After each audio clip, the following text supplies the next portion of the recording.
Ever wished you could take your career global? Imagine studying at a top U.S. university, fully funded, with brilliant minds supporting you at every step. Sounds like a dream, right? Well, that's the power of the Fulbright program. And today we're diving deep into how you can unlock that power as a Pakistani citizen, that is. Exactly. The Fulbright Master's and PhD program for Pakistanis. It's a real launch pad. Okay, so we'll cover everything. What's in it for you, who can apply, the whole application process, and what's expected of you if you get in. Sounds good. Before we get into the nitty-gritty, can you give us the big picture of what this Fulbright program is all about? Sure. The Fulbright program is a U.S. government initiative. It's all about international collaboration through educational exchange. Basically, they invest in bright minds, giving Pakistani citizens a chance to get master's or PhD degrees at universities in the U.S. And they cover pretty much everything. Everything. What does that mean, really? Think tuition, textbooks, your round-trip ticket to the U.S., a living stipend, health insurance, even help with the visa process. They really support you the whole way. Wow, that's amazing. It sounds almost too good to be true, but there's got to be a really tough selection process, right? Oh, absolutely. They're choosing the best of the best. Right. So before I start daydreaming about Harvard, who can actually apply? What are the eligibility requirements, let's say, for the master's program? Okay, for the master's, you'll need a 4-year bachelor's degree or a bachelor's and master's combo, totaling 16 years of education. Got it. So recent grads are good to apply then? Yeah, absolutely. Unless you want an MBA or a degree in public policy or administration, those need at least 2 years of work experience to show you've got some practical knowledge. Okay, that makes sense. Huh. What about the PhD track? What do you need for that? For a PhD, at least 18 years of education. A master's, an MPhil, or something comparable. So for a PhD, they want more specialization. Yeah, exactly. And it's not just about the degree. They look for teaching, research, or public sector experience in Pakistan. People already making an impact. So they want to know you've already done something with your knowledge. I like that. Now, what about the academic fields? Are there specific fields you have to study? Nope. Fulbright's all about diversity in academics, engineering, literature, economics, whatever. So, anything goes? Pretty much. The only exception is clinical medicine. This program isn't for medical degrees. Ah, so it's for research and knowledge, Mm-hmm. not for becoming a doctor. Got it. What about standardized tests? I know the GRE is one, right? Yep. The GRE general test is mandatory. Minimum score of 145 in each section to qualify. But I always tell people, aim higher, especially in your own field. A good GRE score can make a big difference. Okay, good advice. And what about English? You need to be fluent, right? Absolutely. Your application is your first chance to show your English skills, even before they hear you speak. That makes sense. So they're assessing you right from the start. Yeah. Now, what about citizenship? I assume you have to be a Pakistani citizen. You got it. Pakistani citizen residing in Pakistan throughout the entire application process. Makes sense. They want to help people who contribute to Pakistan, right? Exactly. And that brings us to another point. Commitment to Pakistan. Applicants should be committed to coming back to Pakistan after their studies and using their knowledge and skills to, help their communities and the whole nation, giving back. I love that. So it's about contributing to something bigger than yourself. Now, are there any specific times when someone can't apply, just so people know where they stand? Yeah, definitely. First, dual U.S.-Pakistan citizens or those with close family, like U.S. citizens or permanent residents, they can't apply. Makes sense. If you're already connected to the U.S., this isn't for you. What else? If you're currently working for Fulbright, the U.S. Department of State, USAE, or a family member of someone who is, you can't apply. No conflicts of interest. Got it. What about people who've already gotten a Fulbright scholarship? Can they apply again for a different degree? Nope. Once you've received a Fulbright scholarship, you're ineligible to apply again. So it's one and done. What about people living, working, or studying in the U.S. or have a visa for another country? Can they apply from abroad? No. You have to be in Pakistan during the application process. Okay, physically present in Pakistan. Got it. Now, when do applications open and close? I'm sure people want to know. They usually open in early December and close in early March, so you got to be ready. A short window, so no procrastinating. Yeah. What happens after the deadline? Then the review, interview, and selection process starts. That goes on until August. Sounds intense. When do people find out if they made it? Usually in mid-September. And if you're selected, you go through university placement and visa interviews, which can last until June.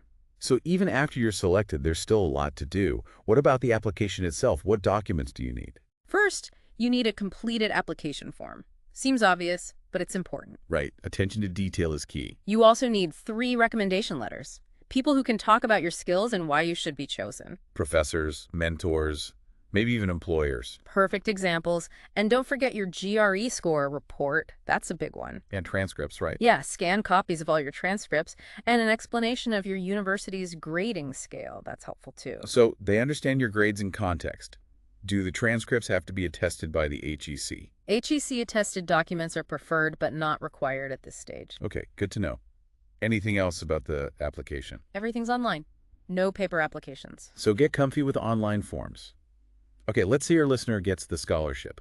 What happens next? What are their obligations? Well, first, congrats. It's a big achievement. But yes, there are responsibilities. All awardees sign a contract with USSFP, and PhD awardees have an additional bond with the HEC. So you give back to Pakistan too. Tell me more about this HEC bond. It's specifically for PhD students, and they have to return to Pakistan after finishing their studies and serve for a length of time equal to their scholarship. It's to make sure Pakistan benefits from your education. Makes sense. You bring back what you learned in the U.S., but is this bond, like, unbreakable? There's some flexibility. It's redeemable on a year-for-year basis after 2 years of service in Pakistan, so you're not tied down forever. That's good to know. You can still grow professionally. We talked about how Fulbright is open to many fields, but are there any areas they really want people to apply for? I was just thinking that. Do they prioritize fields based on Pakistan's needs? Yeah, definitely. While all disciplines are good, they encourage applications in fields that are important for Pakistan's future. Energy, water, agriculture, health, education, environment, and climate change. They want to support people who are tackling the big problems facing Pakistan. Exactly. And those specific areas are really interconnected and so important for Pakistan overall. Like, think about energy. Pakistan's energy needs are growing all the time, so finding sustainable solutions is important for economic growth. Right. And what about the other areas? Water scarcity is a huge issue, and climate change is making it worse. So we need new ways to manage water. And agriculture, it's the backbone of Pakistan's economy. It needs to be productive and sustainable to make sure everyone has enough to eat. It sounds like they're looking for people who can think in new ways and help build a better future for Pakistan. Yes, exactly. And this focus on these areas shows how Pakistani scholars can really make a difference. Now that's inspiring. It's not just about you, it's about making a real impact. And one last thing about dependents. Applicants need to be okay with completing the program without their families if they have to. That's important to know. So it's really about your individual journey and helping Pakistan. You got it. Now that we've got the basics, let's talk more about why these fields are so important and how Fulbright scholars can really make a change. You mentioned how these fields we're talking about, energy, water, agriculture, are all connected. Can you give us like a real-world example of that? Yeah, sure. Let's take water and energy in Pakistan. Think about it. You can't generate hydropower that's a big renewable energy source for the country if you don't have enough water. Right, that makes sense. But at the same time, you need water for agriculture, for irrigation, which is, essential for food security. So it's like this balancing act. How do you make sure there's enough water for energy A&E, enough for growing food? Exactly. And that's the kind of challenge Fulbright scholars are ready to tackle. Imagine a Pakistani researcher studying, let's say, cutting-edge irrigation techniques at a top U.S. university. Through the Fulbright program, of course, they could come back to Pakistan with all that knowledge and develop solutions to make sure we're using water the best way possible for both agriculture and energy. So like a win-win situation. It's not just about fixing one problem. It's about finding solutions that work for everyone. Yeah, that's the idea. And it's not just about technical stuff either. The Fulbright program is also about cultural exchange. Pakistani scholars get to interact with American students and professors, see different ways of thinking and innovating. So it's about broadening your perspective, seeing how other people approach these problems. Right, and realizing that these challenges like energy security or water management, they're global challenges. They need global solutions. It makes you realize we're all in this together. Exactly. Fulbright isn't just about individual achievement. It's about building a network of leaders who are connected globally and can work together on these big issues. So let's talk a bit more about the HEC bond, specifically for the PhD scholars. You said they have to return to Pakistan and work here for a while. Can you explain why that bond is so important? Well, it's there to make sure that Pakistan benefits from the investment in its scholars. It's about preventing brain drain, where talented people leave their countries for better opportunities elsewhere. I see. So it's encouraging people to come back and help Pakistan grow. But doesn't that limit their options? What if they get an amazing job offer in another country? That's a good point. The bond does mean you have to come back, but it doesn't mean you can't work abroad later. Once they fulfill their service obligation, they're free to go wherever they want for their careers. So it's like contribute to Pakistan first, then you can explore other options. Exactly. It's about finding that balance between personal goals and helping your country develop. And, lots of Fulbright alumni have awesome careers right here in Pakistan. They lead research projects, start businesses, work in government, all kinds of things. That's great to hear. It means you can come back and still achieve your goals, maybe even in a way that's more meaningful to you because it's in Pakistan. Exactly. And that's at the heart of the Fulbright program. It's about giving people the tools to be agents of change in their communities and globally. Now, for someone listening who's thinking, I want to apply for this, where do they start? What advice do you have? First, do your research. Go to the Fulbright website, read everything carefully, make sure you understand who can apply and how to do it. Don't just rely on what we're talking about here. Get all the details yourself. So be proactive. Don't wait for someone to tell you what to do. Right. And don't be afraid to reach out to people. Talk to Fulbright alumni. Go to information sessions. Find people who've already done this. They can give you great advice and maybe even mentor you. Yeah, that's smart. Hearing from people who've been there is so helpful. And one more thing. Believe in yourself. I know it's competitive, but if you're passionate about your field and you know how you want to make a difference and you're ready to work hard, just go for it. So prepare well, but also be confident. Let them see your potential. Exactly. Now let's talk about the bigger picture of the Fulbright program. It's not just about individuals. It's about connecting with other cultures, building bridges between countries. Yeah.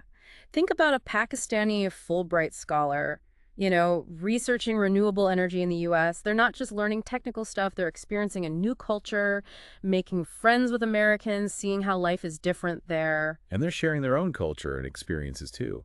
It's a two-way street. Absolutely. It's a real exchange of knowledge and ideas and ways of life. And these connections can last a lifetime. Oh, for sure.